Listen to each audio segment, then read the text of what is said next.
What's happening, guys? Welcome back.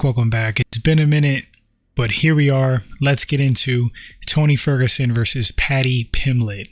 Now, I'm not gonna lie, when I first saw this one announced, I was kind of scratching my head, but in some respects it makes sense. In a sad, cold fact of the sport, the young lions come up, the old lions fade away. And that's kind of like what it is, man. In combat sports, this is what happens. Never would I think Tony Ferguson in his absolute prime, at his very best, will lose to a guy like Paddy Pimblett. And that's not a knock on Paddy Pimblett. I'm just talking about his current skill set. Paddy Pimblett's a relative newcomer to the UFC. He's not ranked high. But Ferguson and Paddy Pimblett are kind of like at the same level, coming from two completely different paths. Tony from the top of the heap, Paddy from the bottom, building up and coming up. And as it stands right now, Paddy Pimblett has a shot to beat Tony Ferguson. Tony's on a 6-fight losing skid, 7-fight, something like that. He's been finished multiple times within those losses. The last one was actually really shocking. He got tapped out by Bobby Green, who's a guy who is not known to be a submission specialist. Tony Ferguson, the ground is supposed to be his forte. He's a 10th planet black belt, always been super tricky. Pretty skilled on the mat, gets tapped out by a head and arm choke by Bobby Green. Are we like in a glitched simulation or something? No, we're not. What's happening is that Tony Ferguson is like well past his prime. I said it after the Justin Gaethje fight that Tony Ferguson just didn't look the same. When I watch him fight, his speed, his explosiveness is gone. His reaction time is a lot slower.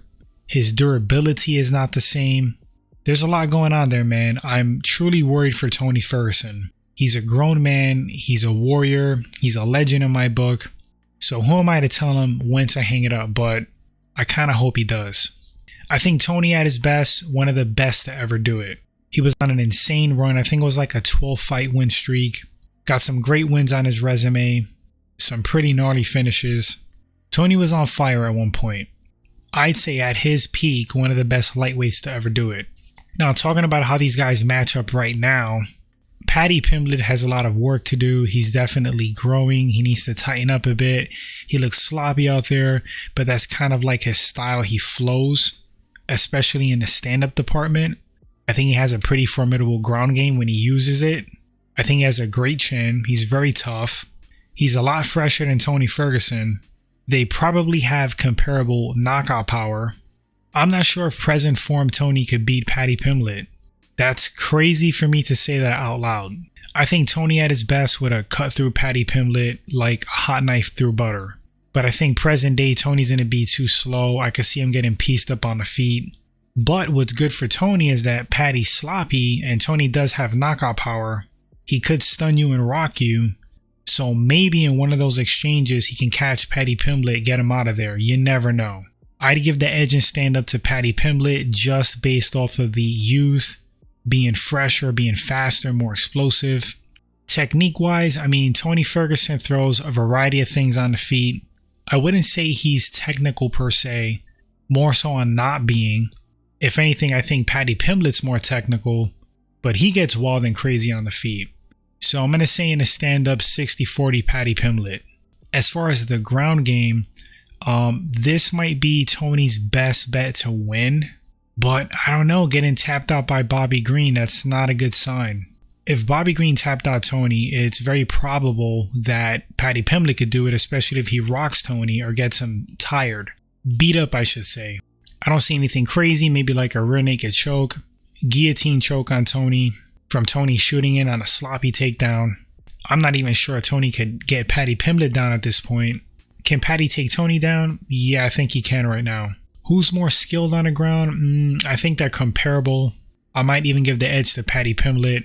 Tony has his go-to moves. Obviously, he's the master of the Darce choke. But many have pointed this out. They said that Tony is not very technical on the mat. Not as technical as we believed him to be. And yeah, I kind of see it now a little bit. I've seen it when you get him on his back. Can Paddy get Tony down, get in his guard, keep him on his back and land ground and pound? Yeah, I think he can do that. I think Paddy's savvy enough not to get tapped out, not to get caught in a Darce choke. I don't think he would get swept by Tony. So on the ground overall, man, I'm going with Paddy Pimblett. Cardio and conditioning, maybe I'm mistaken, but I don't necessarily see Paddy Pimblett having a cardio issue. I could be having like a brain lapse where I don't remember his previous fights of him gassing, but it seems like he has an okay gas tank. He's always in these fast-paced fights, so that's kind of impressive that he keeps going and going. I don't think cardio is going to be an issue for him, especially with this version of Tony right now. In the past, with Tony pushing a pace with his chin, it may have been an issue. Who's going to be physically stronger?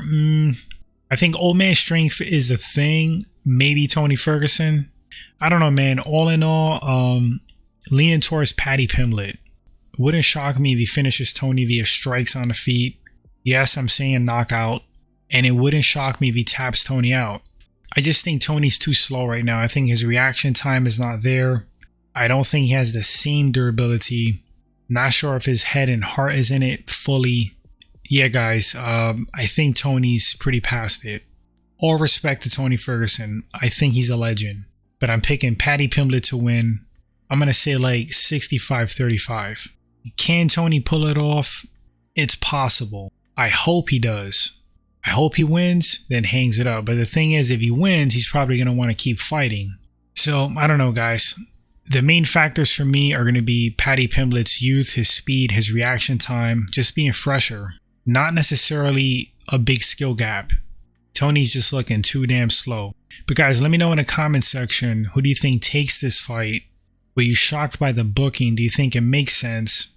Who do you got winning and why? Thanks for watching a short segment, guys. Appreciate it. And I'll catch you all on the next one. Until then, take care, my friends.